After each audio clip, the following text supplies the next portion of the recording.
बिस्मिल्लाहिर्रहमानिर्रहीम। कोविड-19 उर्दू टीवी के साथ आपकी खिदमत में हाजिर हैं मोहम्मद कुरैशी। आज तारीख 11 अप्रैल सन 2020 और दिन है आज हफ्ते का। नाजरीन, 2-3 खबरें इम्पोर्टेंट हैं। एक तो दुनिया की सुपर पावर और इसके साथ क्या हो रहा है, इनका हशर क्या हो रहा है। दूसरा, दाखिली सियासत, वज़ीर-ए-आज़म इमरान खान के बारे में। ये तो सब कहते हैं कि ये फाइटर है और लड़ना जानते हैं, लेकिन क्या जहांगीर खान तरीन जो कुछ कर रहा है और जो कुछ इंटेलिजेंस इदारों ने प्राइम मिनिस्टर को इतलात दी हैं, क्या वो दुरुस्त हैं? और अगर वो दुरुस्त हैं तो फिर क्या जहांगीर खान तरीन जो कुछ करना चाह रहे हैं उसमें कामयाब हो जाएंगे? वज़ीर-ए-आज़म इमरान खान ने जनाब जहांगीर खान तरीन को काउंटर करने के लिए एक नई चाल चली है। इसके बारे में हम आपको बताएंगे। तो सबसे पहले कुछ और चीज़ें भी हैं। सबसे पहले रिक्वेस्ट है कि चैनल को सब्सक्राइब करें और वीडियो पसंद आए तो लाइक कर दें और बेल आइकन को ज़रूर क्लिक करें ताकि तमाम वीडियोस आप तक पहुंचती रहें। तो सूरत हाल ये है कि सबसे पहले वबाई मर्ज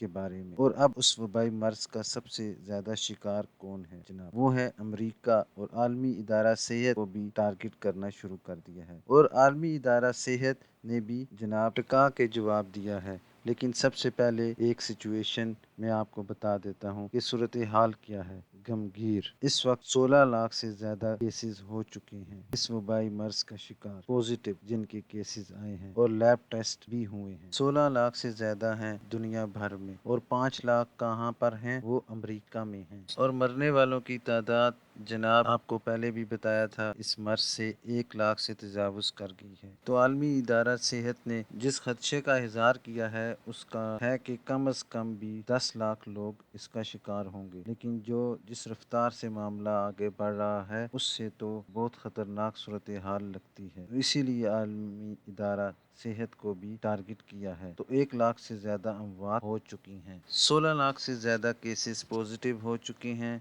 और इनमें सिर्फ 16 लाख में से अमेरिका में सिर्फ 5 लाख हैं, और मरने वालों की तादाद अमेरिका में 20,000 को पहुंच चुकी है। यानी कि 1 लाख दुनिया भर में हैं और उसमें से सिर्फ 20,000 अमेरिका में हैं, यानी 5वां हिस्सा। इसके बाद स्पेन, इटली, फ्रांस, यहाँ पर भी बिल्कुल तबाही फैली हुई है। कुछ समझ नहीं आ रही कि क्या किया जाए। सवाए मेरा ये है कि आज बात हुई इंतहाई बुजुर्ग आलम दीन से, मौलाना इतरामुल हक साहब अमेरिका में हैं। तो उनका एक जुमला बहुत अच्छा था। उन्होंने कहा कि जी अहले ईमान के लिए आजमाइश है, और जो अहले ईमान नहीं हैं उनके लिए एक दर्दनाक अजाब है। और उसमें कोई शुबा नहीं कि इसने सबको हिला कर रख दिया है। और आलमी इदारे सेहत की जनाब उन्होंने भी सदर ट्रंप का जवाब दे दिया है। उन्होंने कहा कि ताइवान ने जो बताया था वो ये नहीं बताया था कि ये जो वबाई मर्ज है कि इससे ताल्लुक है जो इस वक्त चल रहा है, बल्कि ताइवान ने सिर्फ नज़ले ज़ुकाम का बताया था कि इस तरह की कोई वबा है। तो अमेरिका बज़िद है कि जनाब हम ज़रा इससे फारिग हो जाएं तो आलमी इदारा सेहत को भी निपटते हैं और इसके फंड्स भी बंद कर देंगे। तो मामला यहाँ तक पहुँच चुका है। तो जनाब फंड्स बंद करने से कुछ नहीं होगा। हम अमेरिका से, इसराइल से भी और इन तमाम ममालिक से यही कहते हैं कि इंसानों की लाशें गिराने का फ़लसफ़ा उसको छोड़ दें, तर्क कर दें, क्योंकि अल्लाह ताला की मखलूक को इज्तिमाई तौर पर कत्ल करना और बिला वजह कत्ल करना ये कोई अच्छी बात नहीं है। ये मेरा ख्याल है कि ईसाई उलमा जो हैं, यहूदी उलमा हैं, उनको चाहिए कि अपनी सियासी क़यादतों को इस बारे में आगाह करें कि जनाब अल्लाह ताला को ये चीज़ पसंद नहीं है। पाकिस्तान में भी 5,000 पॉजिटिव केसेस आ चुके हैं। मरने वालों की तादाद 66 हो चुकी है। अल्लाह ताला उन सब की मग़फ़िरत फरमाए। आगे बढ़ते हैं जनाब। सियासी खबर क्या है?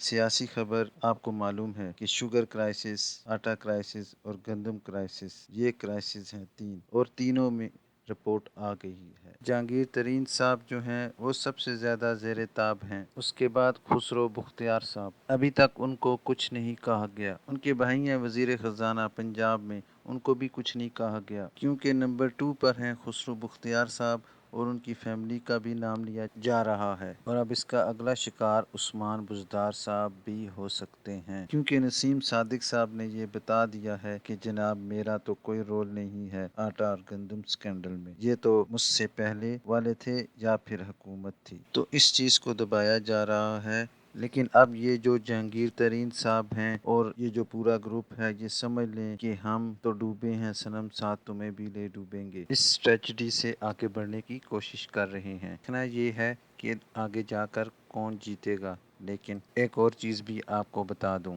عمران خان اور جہانگیر ترین صاحب کے درمیان کچھ لوگ ابھی بھی چاہ رہے ہیں کہ سیز فائر ہو جائے اور معاملہ آگے کو نہ بڑھے، اور 25 اپریل کو جو رپورٹ آنی ہے اس سے پہلے کول ڈاؤن کر لیا جائے معاملے کو۔ لیکن ہماری اطلاعات کے مطابق وزیر اعظم عمران خان ایسا کوئی ارادہ نہیں رکھتے کہ جناب کمپرومائز کیا جائے۔ ہاں، البتہ انہوں نے یہ ضرور کہا ہے کہ کسی سے زیادتی نہیں ہونی چاہیے۔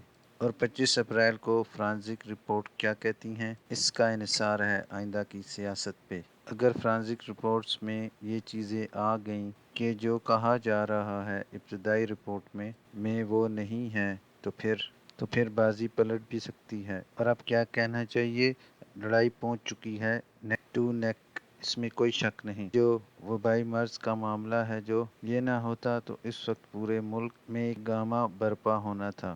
دیکھتے ہیں جناب، جیسے یہ ڈسٹ بیٹھتی ہے اور 25 اپریل آتا ہے تو کیا ہوتا ہے۔ اپنے ہوسٹ کو